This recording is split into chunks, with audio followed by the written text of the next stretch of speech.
نحمدہ و نصلی علی رسولہ الکریم اما بعد۔ محترم ناظرین، شعبان المعظم کا مہینہ چل رہا ہے۔ آج بروز منگل 3 فروری کو شعبان کی وہ عظیم رات ہمارے پاس آ رہی ہے جسے شب بارات کہا جاتا ہے۔ یہ مغفرت اور بخشش کی رات ہے۔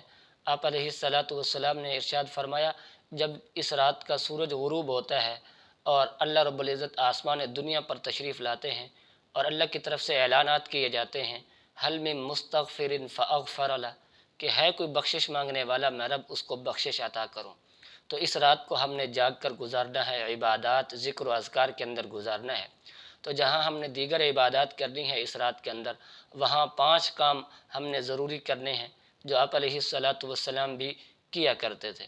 وہ کون سے 5 کام ہیں، آج کی اس ویڈیو میں آپ کے سامنے مکمل تفصیل بیان کی جائے گی۔ ویڈیو کی جانب بڑھنے سے پہلے آپ سے گزارش ہے، اگر آپ چینل پر نئے ہیں تو چینل کو لازمی سبسکرائب کر لیں۔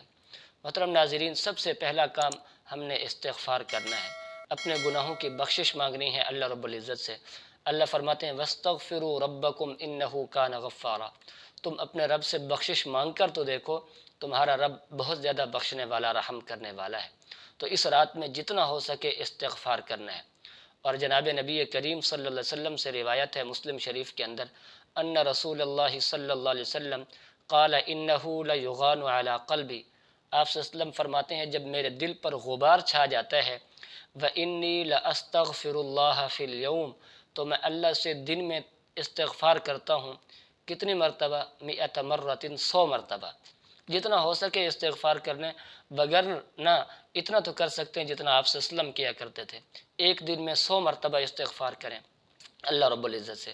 اب استغفار کی کوئی تسبیح آپ کر سکتے ہیں، استغفر اللہ پڑھ سکتے ہیں، استغفر اللہ ربی من کل ذنب و اتوب الیک، یہ پڑھ سکتے ہیں۔ جو بھی استغفار کے کلمات آپ کو آتے ہوں اور احادیث سے ثابت ہوں وہ آپ پڑھ سکتے ہیں۔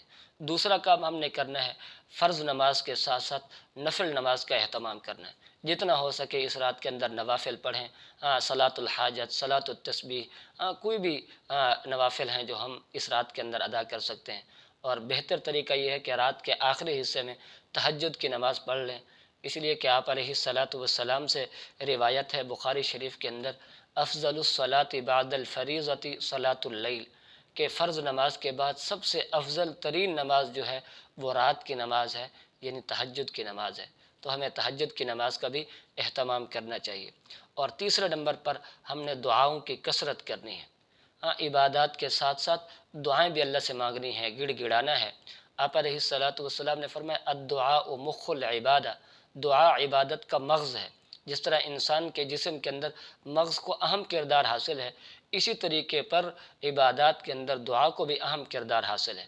آپ علیہ اللہ رب العزت نے قرآن میں فرمایا ادعونی استجب لکم، تم مجھ سے دعا مانگو، میں رب تمہاری دعا قبول کروں گا۔ اور آپ علیہ الصلاۃ والسلام اس رات یعنی شب بارات کی رات بھی اپنی امت کے لیے دعا کیا کرتے تھے۔ حضرت عائشہ صدیقہ رضی اللہ تعالیٰ عنہ سے روایت ہے، وہ فرماتی ہیں سنن نسائی کے اندر کہ ایک مرتبہ آپ صلی اللہ علیہ وسلم میرے ساتھ آرام فرما تھے، تو رات کو میں اٹھی تو آپ صلی اللہ علیہ وسلم اپنے بستر پر نہیں تھے۔ میرے دل میں خیال پیدا ہوا کہ کہیں آپ صلی اللہ علیہ وسلم کسی اور بیوی کے پاس نہ چلے گئے ہوں، تو میں اسی غرض سے چلتے چلتے جنت البقیع کے اندر پہنچی تو آپ علیہ الصلاۃ والسلام وہاں موجود تھے۔ اور آپ علیہ الصلاۃ والسلام نے فرمایا کہ فَأَمَرَنِي أَنْ آتِيَ الْبَقِيعَ فَأَسْتَغْفِرُ لَهُمْ، اے عائشہ جب میں اٹھنے لگا تو جبریل امین میرے پاس آئے اور انہوں نے مجھے حکم دیا کہ میں جنت البقیع جاؤں، فَأَسْتَغْفِرُ لَهُمْ، اور اپنی امت کے لیے بخشش کی دعا مانگو۔ تو ہم وہ عظیم امت ہیں جن کی بخشش اور مغفرت کے لیے نبی دعائیں کرتے رہے، تو ہم نے بھی دعا کا اہتمام کرنا ہے۔ اور چوتھے نمبر پر ہم نے اپنے دل کو صاف کرنا ہے۔ دل کے اندر اگر کسی کے خلاف بغض ہے، کینہ اور حسد ہے، نفرت ہے، اس کو نکال دیں، اس لیے کہ یہ عظیم رات آ رہی ہے، یہ بخشش کی رات ہے۔ اللہ بخش دیتا ہے انسان کو۔ اگر کسی انسان پر کسی نے ظلم اور زیادتی کی ہے تو ہمیں بھی چاہیے کہ ہم اس کو بخش دیں، اس کو معاف کر دیں، درگزر کریں۔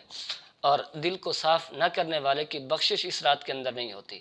آپ علیہ الصلاۃ والسلام سے روایت ہے ابن ماجہ کے اندر، حضرت ابو موسیٰ اشعری فرماتے ہیں ان اللہ لا یطلع فی لیلۃ النصف من شعبان، بے شک اللہ رب العزت شعبان کی نصف رات یعنی 15 شعبان کی رات کو اللہ رب العزت اپنی مخلوقات پر نظر رحمت فرماتے ہیں، فیغفر لجمیع خلقہ، اور اللہ اپنی تمام مخلوقات کی بخشش فرما دیتے ہیں، سب کو معاف کر دیتے ہیں سوائے دو قسم کے لوگوں کے، الا لمشرکن، اللہ اس رات کے اندر مشرک کی بخشش نہیں فرماتے، اور دوسرا او مشاحنن، دل کے اندر بغض اور کینہ رکھنے والے کی بخشش نہیں ہوتی۔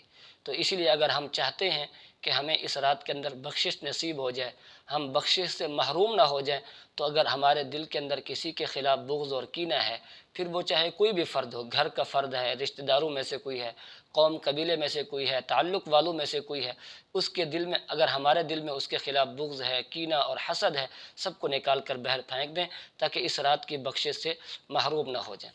اور پانچواں اور آخری کام ہم نے جو کرنا ہے وہ اگلے دن یعنی 15 شعبان کا روزہ ہم نے رکھنا ہے، اور ہمارے پاکستان کے اندر 15 شعبان کل بروز بدھ کو ہے، تو اس دن کا روزہ رکھنا یہ بھی آپ علیہ الصلاۃ والسلام سے ثابت ہے۔